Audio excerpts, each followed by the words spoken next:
Vous n'avez pas besoin d'être mécanicien pour arrêter de vous faire avoir. Certaines réparations sont réelles, d'autres ne sont que des astuces de routine déguisées en prouesses techniques, conçues pour vider votre portefeuille, tandis que le vrai problème se cache à la vue de tous. La plupart des ateliers ne mentiront pas directement. Ils ne vous diront simplement pas ce que vous auriez pu faire vous-même avec un chiffon, une clé à douille ou 5 minutes d'attention. Voici 15 secrets de moto que les mécaniciens ne veulent pas que vous sachiez. Commençons par le numéro 1. Votre manuel d'entretien est meilleur que vous ne le pensez. La plupart des moteurs traitent le manuel d'entretien comme un annuaire téléphonique de 1998, inutile, encombrant et destiné à prendre la poussière. Mais si vous l'ouvrez vraiment, vous découvrirez que c'est le mécanicien le plus honnête que vous ayez. Ce n'est pas un guide générique. Un manuel d'entretien d'usine est rédigé par les ingénieurs qui ont construit votre moto. Il vous dit exactement quel boulon nécessite quel couple, quand vérifier le jeu des soupapes, et pourquoi votre moto agit comme si elle vous détestait quand il pleut. Pas probablement correct, pas à peu près. C'est précis au millimètre et au livre-pied près. Et si vous vous fiez encore à des tutoriels YouTube aléatoires ou à des fils de discussion écrits par Ziggs God Curving, vous jouez à la roulette de l'entretien. Un manuel de service approprié vous offre des schémas spécifiques au modèle qui facilitent l'exorcisme des problèmes électriques, des guides étape par étape pour tout, des changements d'huile au remplacement de carburateur et une véritable logique de dépannage qui ne se résume pas à frapper avec une clé. C'est aussi votre meilleure défense contre les arnaques. Quand vous connaissez l'intervalle pour le réglage de la tension de la chaîne, vous saurez quand un atelier gonfle la facture. Quand vous voyez vos boulons de rotor serrés comme les écrous de roue d'un semi-remorque, vous saurez que quelqu'un a ignoré la fiche technique. Bien sûr, vous aurez encore besoin d'un mécanicien parfois. Les travaux complexes, les outils spéciaux ou les réparations sous garantie nécessitent toujours des professionnels, mais pour 80% des choses qui cassent ou s'usent, un manuel, un jeu de douille et un peu de patience suffisent. Ensuite, numéro 2, il réutilise de vieilles pièces. Vous avez amené votre moto pour un nouvel embrayage. Vous avez payé pour un nouvel embrayage. Ce que vous avez peut-être obtenu à la place, c'est un ancien nettoyé retiré de la transmission mise au rebut de quelqu'un d'autre. Voici le problème. Tous les ateliers ne sont pas malhonnêtes, mais les marges sont serrées et la tentation est réelle. Les pièces d'origine coûtent cher et quand un mécanicien voit un vieux joint qui a encore l'air correct ou un étrier de frein qui a juste besoin d'un peu de nettoyant pour frein et de déni, c'est souvent suffisant pour lui. Pas pour vous. Les mécaniciens douteux savent que la plupart des clients ne poseront pas de questions. Ils compteront sur vous pour acquiescer au devis et disparaître jusqu'au moment de la récupération. Si vous ne surveillez pas ou ne demandez pas l'emballage, ils pourraient simplement installer quelque chose de déjà utilisé et empocher la marge du nouveau composant qu'ils n'ont jamais réellement acheté. Et vous ne verrez jamais la différence jusqu'à ce que cette pièce tombe en panne plus vite qu'elle ne devrait. Même chez les concessionnaires, ne présumez pas une honnêteté exemplaire. Certains des pires contrevenants portent des polos avec des logos de marque. Ils ont aussi des quotas et un service après-vente qui génère des bénéfices à l'heure. Cela dit, toutes les pièces d'occasion ne sont pas une mauvaise nouvelle. En fait, les pièces d'occasion réputées peuvent vous faire économiser beaucoup, surtout pour les motos vintage ou les modèles rares où les pièces d'origine sont introuvables ou à des prix exorbitants. De nombreuses pièces d'occasion sont nettoyées, testées et parfaitement fonctionnelles. Certains sont presque neufs. Ne jouez pas avec des composants critiques pour la sécurité comme les freins ou les pneus. Ceux-ci doivent toujours être neufs. Alors demandez à voir ce qui a été retiré de votre moto. Demandez l'emballage. Pas pour être agaçant, juste pour leur rappeler que ce motard surveille. Vous le savez probablement déjà, mais vous pouvez faire 50% des réparations vous-même. La plupart des mécaniciens ne vous le diront pas, mais environ la moitié de ce qu'ils font, l'entretien de routine, les réparations de base, le remplacement de pièces, vous pourriez facilement le faire vous-même avec une boîte à outils de 60 $, 2 vidéos YouTube et votre manuel d'entretien, et ils le savent. Mais ils comptent sur le fait que vous soyez trop intimidé pour essayer. Ce bruit de cliquetis est probablement un boulon de carénage desserré. Cette vibration pourrait être due à la pression des pneus ou à une chaîne légèrement mal alignée. Ni l'un ni l'autre ne nécessite un sorcier maniant la clé, mais si vous entrez dans un atelier les yeux écarquillés, ils se feront un plaisir de diagnostiquer cela comme une réparation mystérieuse à 200 $. Pourquoi? Parce que les mécaniciens de moto ne vendent pas seulement de la main-d'œuvre, ils vendent de la peur. La peur que vous abîmiez un filetage, la peur que vous serriez trop un boulon et cassiez quelque chose de vital. La peur de transformer votre machine bien-aimée en un tas de flammes. Et bien sûr, si vous utilisez les outils comme un homme des cavernes, cela peut arriver. Mais si vous suivez un manuel d'entretien, consultez un guide ou regardez l'une des milliers de vidéos tutoriels en ligne, tout ira bien. Des travaux comme les changements d'huile, l'ajustement de la tension de la chaîne, le remplacement des plaquettes de frein, le remplacement du filtre à air, la vérification de la batterie, le changement des bougies d'allumage, la vidange du liquide de refroidissement, ce ne sont pas des tâches de niveau technicien. Ce sont des entretiens de base. Et chacun que vous apprenez vous fait économiser de l'argent, vous enseigne comment fonctionne votre moto et vous évite de vous faire avoir à l'atelier. Alors, la prochaine fois que vous envisagez de prendre un rendez-vous, demandez-vous, est-ce un travail de clé ou juste un problème de confiance? Numéro 4. Les plaquettes de frein n'ont pas encore besoin d'être remplacées, mais ils le diront quand même. L'un des upsells les plus faciles dans le domaine, les plaquettes de frein. La plupart des motards ne savent pas comment les vérifier, ne peuvent pas distinguer les indicateurs d'usure de l'accumulation de poussière et supposent que tout ce qui concerne les freins doit être urgent. Les mécaniciens le savent. C'est pourquoi vos plaquettes sont usées est un code pour « Nous allons gagner 100 $ pour 5 minutes de travail ». En vérité, les plaquettes de frein ont des indicateurs d'usure clairs. Ce sont de petites rainures qui traversent la surface. Si ces rainures sont encore visibles, il vous reste de la durée de vie. 2 mm de matériaux de friction restant est le seuil général de remplacement. Certaines plaquettes d'origine peuvent durer entre 10 000 et 20 000 km selon votre style de conduite, votre poids et le terrain. Les remplacer à 60% d'usure, c'est comme jeter la moitié d'un pain parce qu'il pourrait devenir rassis la semaine prochaine. Et voilà le problème. Certains ateliers ne mesurent même pas, ils se contentent de regarder. Un peu de glaçage sur la plaquette, ça doit être fait. Un peu d'usure inégale, mieux vaut la changer pour être sûr. Mais à moins que la plaque de support de la plaquette ne soit presque exposée ou que vous n'entendiez du métal contre du métal, ce n'est probablement pas urgent. Vous pouvez et devriez vérifier vous-même l'épaisseur des plaquettes. Retirez l'étrier, éclairez avec une lampe de poche et mesurez. Tout ce qui est au-dessus de 2 mm, continuez à rouler. Si vous n'êtes pas sûr, prenez une photo et demandez dans un forum de moto réputé. Vous seriez surpris de voir combien de remplacements urgents s'avèrent totalement inutiles. Ensuite, la plupart des problèmes électriques sont simplement une batterie déchargée ou une connexion sale. Quand votre moto ne démarre pas, que les lumières clignotent ou que votre tableau de bord fait des caprices aléatoires, vous pourriez penser que c'est un fusible grillé, un mauvais stator ou un cauchemar au niveau de l'ECM. C'est exactement ce que votre mécanicien veut que vous pensiez parce que le travail électrique semble mystérieux, coûteux et hors de votre portée. Mais voici la vérité. La plupart des problèmes électriques de moto se résument à 2 coupables, une batterie morte ou faible et une connexion corrodée ou lâche. Les batteries perdent leur charge avec le temps, surtout si la moto reste inactive. Même les batteries neuves peuvent échouer si elles ont été laissées sur les planchers d'exposition sans entretien adéquat. Et la plupart des motards ne possèdent pas de multimètre pour vérifier la tension, donc ils supposent que c'est quelque chose de plus profond. Pendant ce temps, le mécanicien démarre votre batterie, réinitialise le système et vous facture pour le diagnostic. Ensuite, il y a la corrosion. Les bornes se salissent, les masses se desserrent, les connecteurs s'usent. Un seul contact oxydé peut faire capoter tout votre système d'allumage. Nettoyer et réinstaller ces connexions, en particulier les bornes de la batterie et les pointes de masse, résout le problème plus souvent qu'autrement. Les mécaniciens le savent. C'est pourquoi l'une de leurs premières étapes dans le dépannage est le test de charge de la batterie et la vérification du fil de masse. Et ne vous dites pas toujours que c'était juste ça. Alors, que devriez-vous faire? Investissez dans un multimètre, ce n'est pas cher. Apprenez à vérifier la tension de la batterie, 12,6 volts signifie en bonne santé, et nettoyez vos bornes avec une brosse métallique. Appliquez de la graisse diélectrique pour empêcher l'humidité d'entrer. 9 fois sur 10, le problème s'arrête là. Ne les laissez pas vous facturer 100 $ pour réparer ce qu'une brosse à dents et un voltmètre auraient pu gérer en 10 minutes. En parlant de saleté, les joints de fourche ne sont pas toujours cassés. Parfois, ils sont juste sales. Vous le voyez une petite traînée d'huile sur votre fourche et vous vous préparez à l'impact. Un joint de fourche éclaté, dirait probablement votre mécanicien, suivi d'une recommandation pour un remplacement complet et d'un avertissement sur les coûts de main-d'œuvre élevés. Mais le fait est qu'un joint de fourche qui fuit ne signifie pas toujours qu'il est cassé. La plupart du temps, il est simplement sale. La saleté, les insectes et la crasse de la route s'accumulent sur le tube de fourche. Lorsque la suspension se comprime, cette saleté est entraînée au-delà de l'essuie-fourche et coincée dans le joint. Le joint se soulève légèrement, l'huile s'échappe, et ce qui ressemble à un composant défectueux n'est en réalité que de la saleté causant des problèmes. Les ateliers vérifient rarement cela. Pourquoi le ferait-il? Un entretien de fourche coûte des centaines en main-d'œuvre. Vous dire qu'il pourrait juste avoir besoin d'un nettoyage ne couvre pas le loyer de l'atelier. C'est là que le Sealmate est utile, une lamelle de plastique à 5 $ qui se glisse entre le tube de fourche et le joint pour enlever les débris. En environ 10 minutes, vous pouvez arrêter la fuite, nettoyer le joint et vous éviter un démontage. C'est tellement efficace que même les mécaniciens professionnels l'utilisent comme première étape. Ça fuit encore après ça? Alors vous pourriez avoir un joint déchiré ou un bras de fourche piqué, mais 80% des joints qui fuient sont réparés avec rien d'autre qu'un nettoyage. Avant d'autoriser un remplacement, essayez ceci. Essuyez la jambe de fourche, roulez un peu et voyez si l'huile réapparaît. Ensuite, utilisez un Sealmate. Si cela fonctionne, vous venez d'économiser 300 $ et une semaine sans votre moto.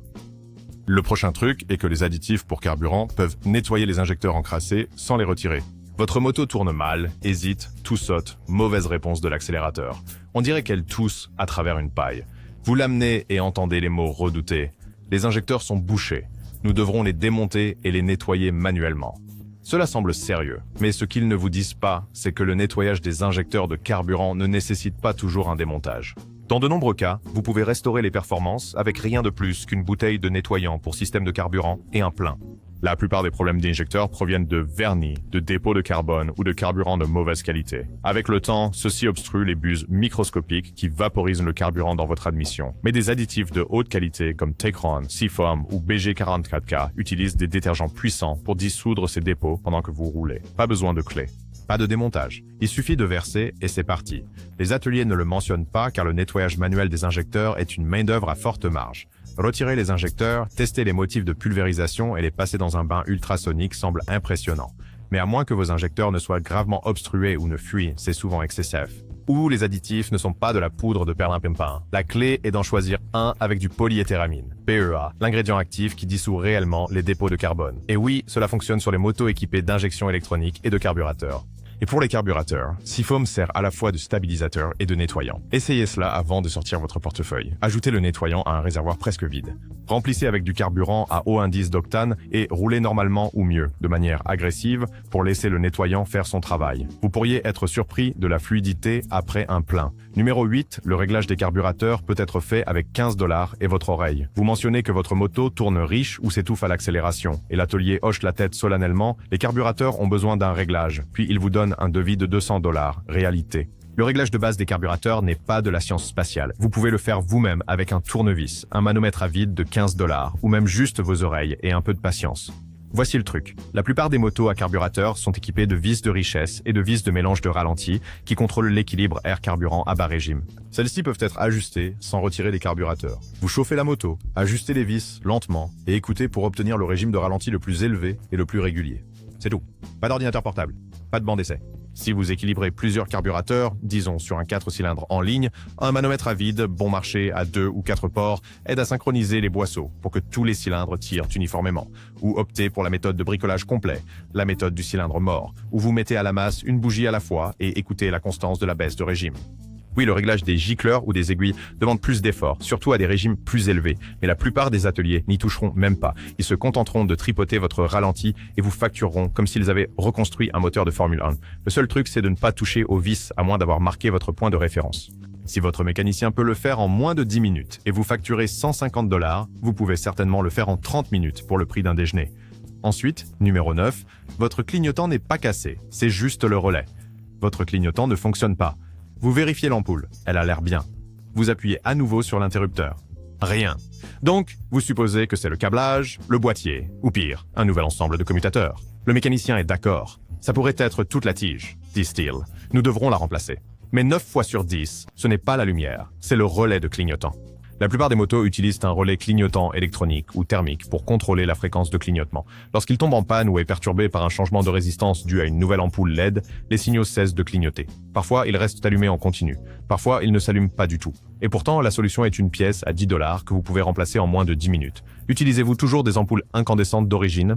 Le relais peut simplement être usé, passé au LED sans résistance. Le relais d'origine pense que la charge est trop faible et cesse de fonctionner. Installez un relais clignotant compatible LED et le problème est résolu. Et non, vous n'avez pas besoin de démonter la moitié de la moto. La plupart des relais se trouvent sous le siège ou derrière un panneau latéral, mais les mécaniciens savent que vous ne le savez pas. Alors, au lieu de vous vendre un relais à 10 $, ils vous proposent un diagnostic et un remplacement qui finissent par coûter plus de 100 $. Encore mieux, ils vous facturent à la fois le relais et une nouvelle ampoule dont vous n'aviez pas besoin. Ensuite, vous pouvez prolonger la durée de vie de votre chaîne avec une brosse à dents. Les chaînes s'usent, c'est sûr, mais si la vôtre ne survit à peine 10 000 km, le problème n'est pas la chaîne, c'est le manque d'entretien. Les mécaniciens le savent, mais remplacer les chaînes et les pignons est une bonne affaire. Donc, ils ne vous diront pas toujours qu'un nettoyage régulier, même avec une brosse à dents, peut doubler ou tripler sa durée de vie. Les chaînes accumulent le gravier de la route, l'ancien lubrifiant, l'eau et la saleté. Si on ne s'en occupe pas, toute cette crasse abrasive ronge vos joints toriques et vos rouleaux jusqu'à ce que la chaîne s'étire, que les maillons se bloquent et que vos pignons soient complètement abîmés. Mais vous n'avez pas besoin d'outils sophistiqués. Une brosse à dents à poil souple ou une brosse à chaîne bon marché et une bouteille de kérosène ou un nettoyant pour chaîne de moto dédié feront l'affaire. Faites tourner la roue arrière, frottez doucement, puis essuyez et relubrifiez. Terminé. Cela prend 15 minutes, ne vous coûte presque rien, vous économise des centaines. Faites-le tous les 500 à 1000 km. km ou après avoir roulé sous la pluie ou dans la boue. Relubrifiez pendant que la chaîne est chaude, après une sortie, pas avant, pour que le lubrifiant pénètre plus profondément. Et oubliez les nettoyeurs haute pression ou les brosses métalliques à moins que vous ne vouliez abîmer vos joints. Battement doux et régulier, agressif et rare. Un autre truc est que vous pouvez redresser un levier de frein tordu avec de la chaleur et de la patience. Votre moto tombe à l'arrêt, mais votre levier de frein avant est courbé vers l'intérieur comme un doigt recourbé. Vous allez au magasin, ils froncent les sourcils et disent « Non, on ne peut pas le redresser ». Il vous facture plus pour un nouveau, plus la main d'œuvre. Voici ce qu'ils ne vous disent pas. La plupart des leviers de frein d'origine sont en alliage d'aluminium moulé doux. Cela signifie qu'ils peuvent être redressés en toute sécurité si la courbure n'est pas extrême et qu'il n'y a pas de fissure visible. Avec des outils de base, un pistolet thermique et un peu de patience, vous pouvez le redresser chez vous. Le truc, c'est la chaleur contrôlée. L'aluminium est cassant lorsqu'il est froid, donc il se cassera si vous le forcez. Mais réchauffez-le progressivement avec un pistolet thermique jusqu'à ce qu'il soit chaud au toucher. Environ 250 degrés Fahrenheit, 120 degrés Celsius, et le métal devient suffisamment malléable pour se déplacer sans se fracturer. Utilisez un étau ou fixez le levier, puis appliquez doucement une pression avec une clé ou des pinces à mâchoire souple. Allez-y lentement. Ne surcorrigez pas. Cela ne le remettra pas aux spécifications d'usine, mais cela le rendra fonctionnel et sûr. Et honnêtement, ce n'est pas pire que les leviers d'urgence que les cyclistes gardent dans leur trousse à outils. Numéro 12. Les batteries de moto durent plus longtemps que vous ne le pensez. Dès que votre démarreur hésite, le magasin dira « Il est temps de changer de batterie ». Peu importe si elle a 2 ans, 3 ans ou si vous avez juste oublié de la charger une fois. Ils pointeront le code de date, hausseront les épaules et vous convaincront qu'elle est usée. Mais voici la vérité. Les batteries de moto peuvent durer 5 à 7 ans, voire plus, si vous en prenez soin. Le principal ennemi des batteries n'est pas l'âge, c'est la négligence. Restez immobile pendant des mois sans chargeur, décharge profonde, vibration, mauvaise connexion de masse, stator bon marché du marché secondaire qui surcharge. C'est ce qui tue les batteries, pas seulement le temps. La plupart des motards entendent « règle des 3 ans » et la prennent pour parole d'évangile. Mais la durée de vie des batteries varie énormément selon l'utilisation et l'entretien. Les batteries AGM peuvent facilement durer plus de 5 ans. Les batteries lithium-ion, encore plus longtemps avec une charge et un stockage approprié. Si le système de charge de votre moto est en bon état et que vous ne l'épuisez pas constamment, votre batterie pourrait encore avoir beaucoup de vie devant elle.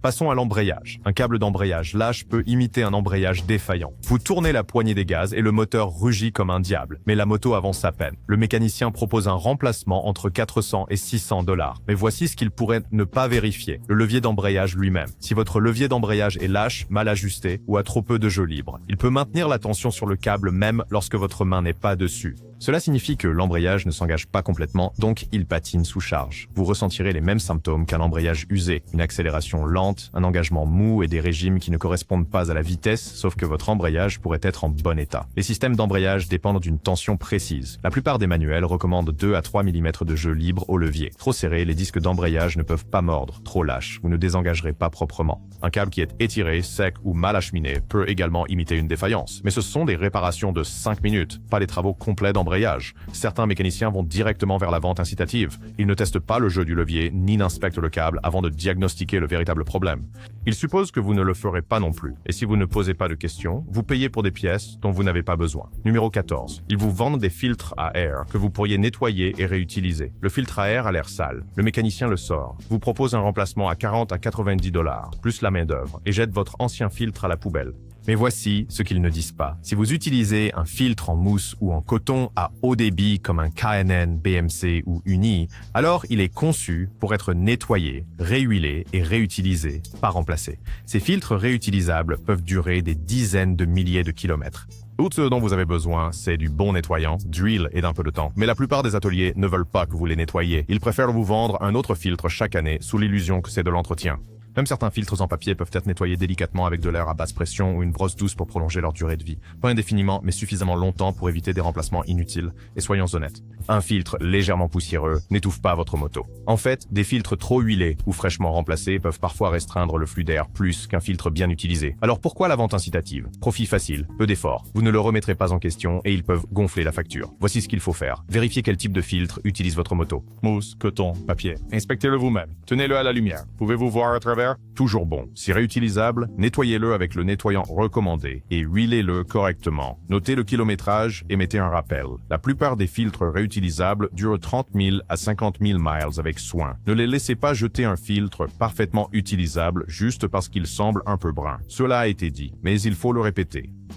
Un terminal de batterie corrodé peut imiter un démarreur mort. Appuyez sur le bouton de démarrage. Rien, peut-être un léger clic. Pas de démarrage, pas de lumière ou une panne totale du système. Le diagnostic de l'atelier, démarreur mort. Il vous propose un nouveau moteur, la main-d'œuvre, peut-être un solénoïde. Mais devinez ce qui imite parfaitement un démarreur mort. Une borne de batterie desserrée ou corrodée. Les motos modernes sont exigeantes en matière de tension. Même une légère interruption due à un câble de batterie vibrant peut provoquer la défaillance de tout le système électrique. Le CU ne démarre pas, les relais ne cliquent pas et le démarreur ne tente même pas de fonctionner. Les ateliers le savent. La première chose qu'un bon technicien devrait faire face à un problème de démarrage est de vérifier la solidité et la corrosion des bornes de la batterie. Mais s'ils l'ignorent ou font semblant, vous finissez par payer pour des pièces dont vous n'aviez pas besoin.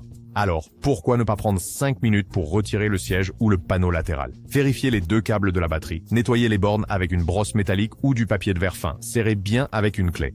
Pas serré à la main, serré avec une clé. Vérifiez également les fils effilochés ou l'isolation usée, surtout sur les motos plus anciennes ou après un changement de batterie. Le meilleur dans tout cela, c'est que vous n'avez pas besoin d'outils plus sophistiqués qu'une clé et un cerveau.